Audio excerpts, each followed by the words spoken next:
मेरा नाम राकेश कुमार है। मैं पूर्व निगम पार्षद और पूर्व नेता विपक्ष आम आदमी पार्टी से रहा हूँ। और बड़े शर्मसार करने वाली घटना है जो मणिपुर में हो रहा है। शायद इतिहास में ऐसा कभी हुआ नहीं है।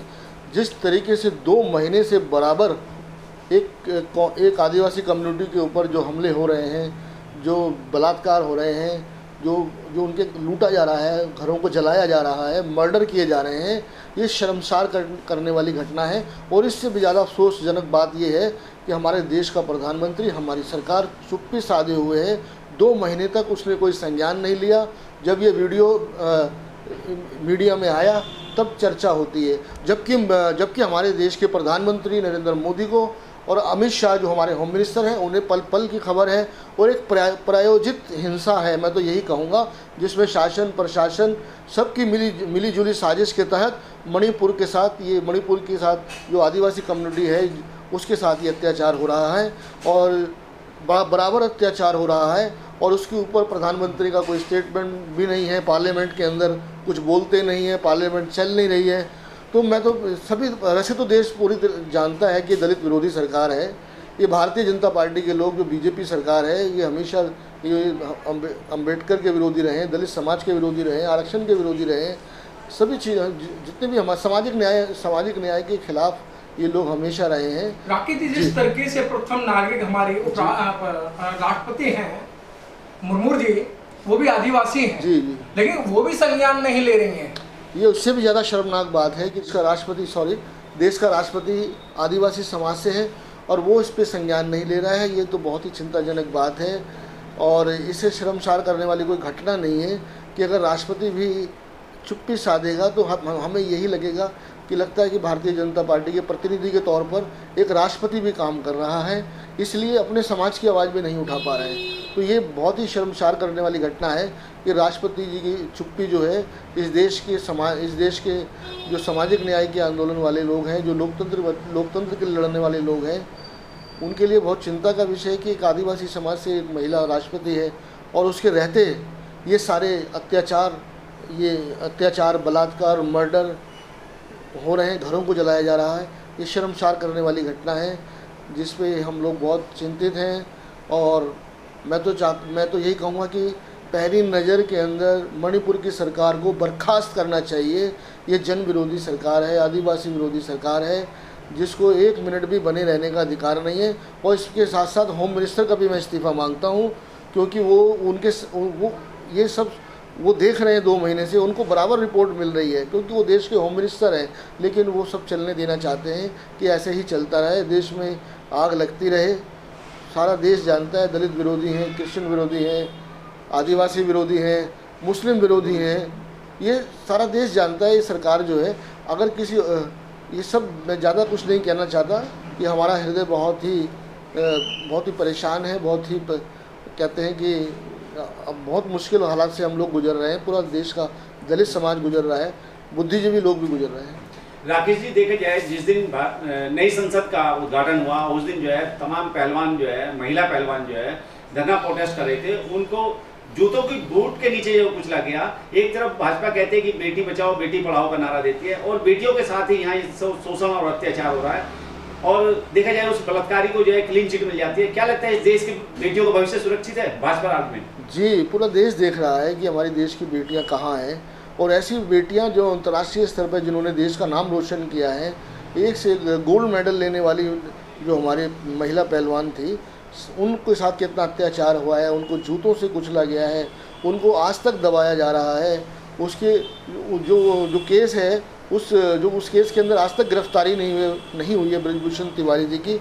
ये सोचने वाली बात है कि ये महिलाओं के कितने बड़े महिलाओं के ये हितैषी हैं, सारा देश जानता है। देखिए, बहुत से वादे किए थे इन्होंने, अच्छे दिन का वादा करके आए थे ये लोग, और सबका साथ सबका विकास का भी नारा दिया था, महिला विकास की भी बात की थी, लेकिन ऐसा कुछ हो नहीं सका। सारे नारे एक थोथले जुमलेबाजी में रहे। तो ये जुमलेबाजों की सरकार है, अब इनका कोई वजूद नहीं रहा। देश के सामने ये नंगे हो चुके हैं, और महिलाओं के बारे में तो खास तौर पर। इस समय एक बहुत चर्चा में बात चल रही है कि मोदी वॉशिंग पाउडर इस्तेमाल कीजिए और सारे दाग धो लीजिए, चाहे वो बलात्कारी हो, दुराचारी हो, चाहे वो कोई भी हो। यानी कि कहने का मतलब इस देश के अंदर जो है इतने सारे अभी कृतज्ञ हो गए, चाहे उसमें दिलीप सेंगर हो, चिमयानंद हो या और अन्य कोई हो, जो भी भाजपा में आ जाता है उसके सारे दाग धुल जाते हैं। क्या भाजपा एक ऐसी वॉशिंग मशीन बन चुकी है मोदी पाउडर की? जी, बेशर्मी वाला जो बेशर्मी की सरकार है सर, इससे बड़ी बात क्या हो सकती है जी, जिस पे हम आरोप लगाते हैं। हाँ। और एक गंभीर आरोप लगाते हैं, बहुत बड़े भ्रष्टाचार के आरोप लगाए थे उन्होंने अजीत पवार पर। हाँ। वो जो है इनकी मशीन में आके धुल के पाक साफ हो गया। तो ये पूरा देश जान रहा है कि जो लोग इनके भ्रष्टाचारी हैं वो दूध के धुले हुए हैं, और जो विपक्ष के लोग हैं अगर उसमें कहीं करप्शन हो जाता है तो उसके घरों पे बिल्डोजर चला दिया जाता है, कि उनके ऊपर एफआईआर हो जाती है, गिरफ्तार हो जाते हैं। लेकिन ये लोग नहीं। आज देखिए, और बहुत से दिल्ली के भी उदाहरण हैं, बहुत सारे मंत्री जेल में गए हैं जिनके ऊपर कोई गंभीर ऐसा कोई अभी तक कोई प्रूफ नहीं मिला है, सिर्फ एक साजिश के तहत, एक झूठे एविडेंस के तहत। जबकि ये लोग तो 84 मुकदमे बृजभूषण तिवारी पर मर्डर से लेके रेप से लेके तमाम तरह के जो है मुकदमे चल रहे हैं, आज तक इनकी गिरफ्तारी नहीं हुई। और यहाँ तक कि मैं कहूँगा कि इनके घरों पे क्यों नहीं बुलडोजर पहुँचा। ये योगी आदित्यनाथ जी ये जो पक्षपात क्यों कर रहे हैं, क्यों भेदभाव कर रहे हैं, पक्ष के साथ अलग इनका अलग कानून है और विपक्ष के लिए अलग है। तो मैं तो जुडिशरी भी हमारी कहीं ना कहीं घेरे में आती है कि जुडिशरी क्यों नहीं संज्ञान ले रहे हैं।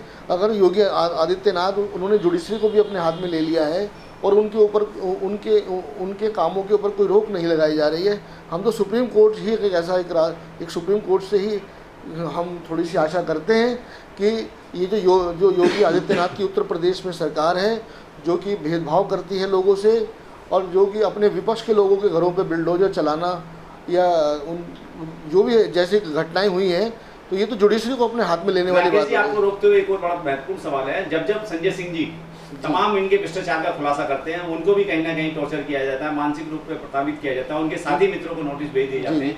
क्या लगता है कि भाजपा के लोग भ्रष्टाचारी नहीं है? अरे सर, मैंने कहा कि उनसे बड़ा भ्रष्टाचारी तो कोई पैदा ही नहीं हुआ। अडानी अंबानी और मोदी जी की मिलीजुली सरकार है। पूरा देश अडानी अंबानी को भेज दिया गया है, जिसमें मोदी जी जो है, मोदी जी का भी नाम उसमें आ रहा है कि पार्टनरशिप है। वरना ऐसा क्या लालच है कि जो भी ठेके आते हैं वो अडानी को और अंबानी को, और जो लोग हैं हमारे आज देश के अंदर, जो लोग बड़े बड़े लोग हैं जिनके लिए सारे काम, जो भी काम होता है, वो जितने भी सरकारी ठेके होते हैं, बड़े बड़े रेलवे से कहते हैं सड़क, आसमान से लेके सड़क तक जितने भी बड़े बड़े सरकारी टेंडर होते हैं, वो सब अडानी और अंबानी को और इनकी चहेते कंपनियों को दिए जा रहे हैं। जबकि ये इनके ऊपर हज़ारों करोड़ रुपए का इनका बैंक का लोन है, वो नहीं दिया जाता, वो उसको माफ़ कर दिया जाता है या उनसे नहीं लिया जाता।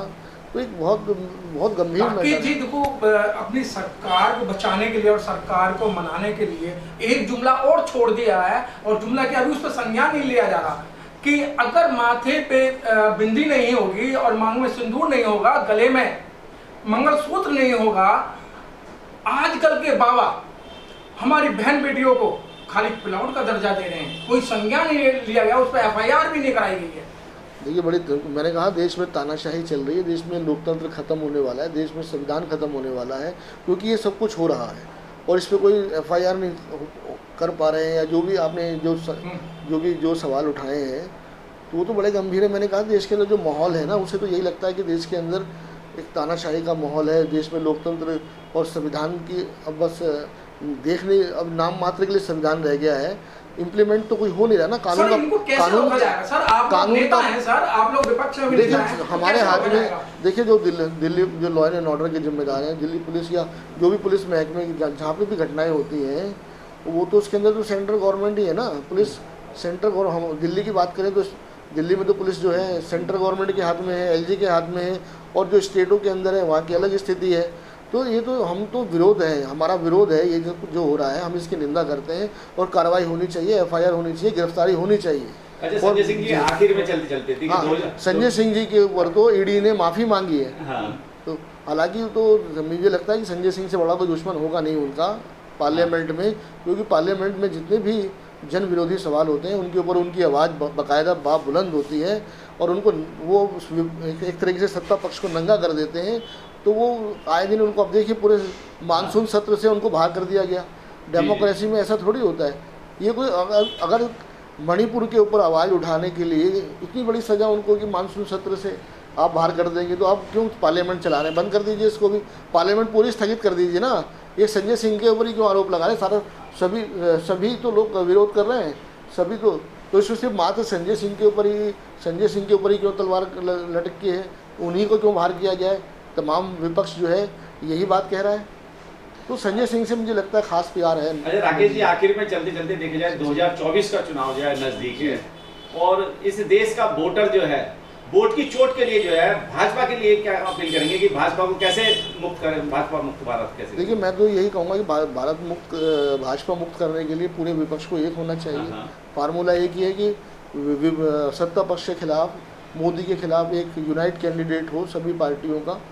तो एक तो ये सबसे बड़ा फार्मूला। दूसरा ये है कि हमारा जो दलित समाज है ना, अगर दलित समाज ही दलित जागृत हो जाए, अगर जागृति आ जाए हमारे दलित समाज में, जो हमारी बिरादरियां हैं उसमें कुछ बिरादरियों में बड़ी जागृति है और कुछ बिरादरियों में जो है ना बिल्कुल भी अपने ज़मीर की आवाज़ उन्होंने बिल्कुल वो पता नहीं सोचते नहीं है, समझते नहीं है कि उनको सोचना पड़ेगा। जो और समाज है हमारे, धानक समाज है, धानक है, खटीक है, कश्यप हैं, जो भी हमारी दलित जातियां हैं, सिर्फ दलित जाति अगर जिस दिन जागृत हो गई बीजेपी के खिलाफ, बीजेपी की सरकार का खात्मा हो जाएगा।